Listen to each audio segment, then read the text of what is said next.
It is painful, but we are struggling to put it behind us. You have a national officer who chose to come in to campaign with my opponent. And nobody in this party said anything. I'm not going to mention anything because, like I told you, I want to put it behind me.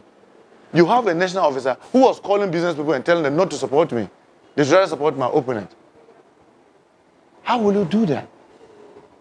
Okay, God is not your village chief. Now I've won. I'm not just, with a greater respect, some small ant in a soup that you can scoop. So long as NDC matters. Everybody in this country knows that I'm not an ant that you can just scoop up.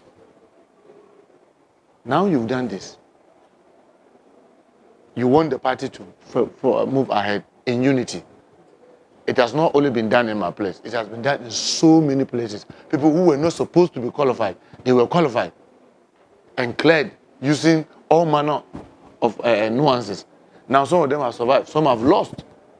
How are you going to forge this unity? We have a lot of work to do.